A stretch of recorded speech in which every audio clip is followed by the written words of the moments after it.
18 বছর পর Indian premier league মানে একটা ক্রিকেট খেলার প্রতিযোগিতা। 18 বছর পর সেই প্রতিযোগিতায় ভারতের সর্বশ্রেষ্ঠ অন্যতম খেলোয়াড় বিরাট কোহলির দল কালকে বিজয়ী হলো রয়্যাল চ্যালেঞ্জার্স ব্যাঙ্গালোর। 18 বছর পর এখানে আমার কিছু ইঙ্গিত আমার মিলে গেল। কিরকম? 18 দিনের 18 অধ্যায়ের মহাভারত, 18 দিনের কুরুক্ষেত্র যুদ্ধ, 18 অক্ষহীনী সেনা, 11 অক্ষহীনী কৌরবদের, 7 অক্ষহীনী পাণ্ডবদের নিয়ে হলো 11 আর 7 18 অক্ষহীনী সেনা। তাহলে 18 অক্ষহীনী সেনার যুদ্ধ, 18 দিনের যুদ্ধ, 18 অধ্যায়ের মহাভারত। আর বিরাট কোহলির পেছনে যে অক্ষরটা লেখা আছে, যে নাম্বারটা লেখা আছে, সেটাও 18। আরো দেখুন 18, হরিবোল, এটা 18তম বৎসর। আবার কালকের দিনটা যোগ করুন, দেখুন যোগফল 18, 3-6-2025 যোগ করুন সংখ্যাগুলো 18। নিতাই গৌর প্রেমানন্দে হরি হরি বল। সংযোগটা বুঝতে পাচ্ছেন তো? এই সংযোগটা কেন হলো? এই সংযোগটা একবার চিন্তা করে দেখুন। হ্যাঁ, বিচার করতে হবে, চিন্তা করতে হবে। চিন্তা শক্তি বিসর্জন দিলে হবে না। হরি বল। বেশ কিছুদিন আগে একটা ভিডিও সবার চোখের সামনে এলো, কি না খেলোয়াড় হয়েও বিরাট কোহলির নাম জপ করছে। সবাই ভাবলো হাই হাই, এর আর খেলাধুলা হবে না, এর সব শেষ, এবারে গিয়ে সাধু সঙ্গ করুক।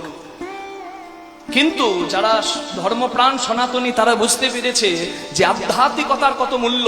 বিরাট কোহলির মতো একটা ব্র্যান্ড, বিরাট কোহলি নিজেই একটা ব্র্যান্ড। সব থেকে বেশি পপুলার খেলোয়াড় বিশ্বের মধ্যে হচ্ছে বিরাট কোহলি, সব থেকে বেশি পরিচিত মুখ, ইনস্টাগ্রামে সব থেকে বেশি ফলোয়ার্স। সেই বিরাট কোহলি যখন আধ্যাত্মিকতায় গিয়ে নাম আশ্রয় করলো, কেন করতে পারলো? সঙ্গীটি যদি অনুরাগী না হয় তাহলে হবে না বাবা। তার সঙ্গীটি নিশ্চয়ই ভজনের অনুরাগী, তাই এই পথে তার জয় জয় হচ্ছে। বিরাট কোহলি বহুবার গেছে কোথায়? বৃন্দাবনে রাধারানীর পরম সেবক প্রেমানন্দ মহারাজের কাছে। যে প্রেমানন্দ মহারাজের কাছে তার মুখের বাণী শুনে, তার প্রেমের কথা শুনে, তার ভক্তির কথা শুনে বহু মানুষের পথ বদলে গেছে। ব্যভিচারী মানুষ সদাচারী হয়েছে, এটাই তো সাধু সঙ্গের গুণ। সেই প্রেমানন্দ মহারাজের কাছে এই যে টি20 বিশ্বকাপ জেতার পর, চ্যাম্পিয়ন্স ট্রফি জেতার পর বিরাট কোহলি তার স্ত্রীর সঙ্গে নিয়ে সেখানে গিয়ে নামের মালা জপ করছে আর সাধুর সঙ্গে কথা বলছে। আহা, কি অপূর্ব দৃশ্য। হ্যাঁ, আর আমরা কি করছি? পরনিন্দা, পরচর্চা, সমালোচনা, নিজের বড় সবার কোনো স্বপ্ন নাই, ইচ্ছা নাই, সময় নষ্ট করা, পরের দোষ খোঁজা, আর কি করা?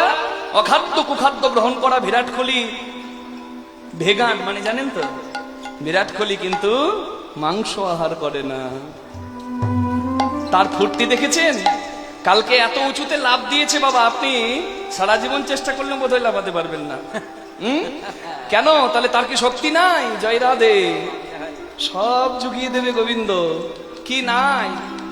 শুদ্ধ আহারে কি নাই? সব কিছু আছে। জয় রাধে, তার জয় জয় হলো। এখানে প্রমাণ হয়ে গেল যে ধর্মকে আশ্রয় করে কেউ যদি সৎ বাসনা জানায় আর সদ্গুরুর চরণাশ্রয় করে সৎসঙ্গে জীবন কাটায়, তার জয় জয় হবে। To succeed in every field you have to be patient. Hari বল। তোমাকে ধৈর্যবান হয়ে তোমাকে এগিয়ে যেতে হবে, তোমার জয় জয় নিশ্চয়ই হবে। নিতাই গৌর প্রেমানন্দে হরি বল হরি বল।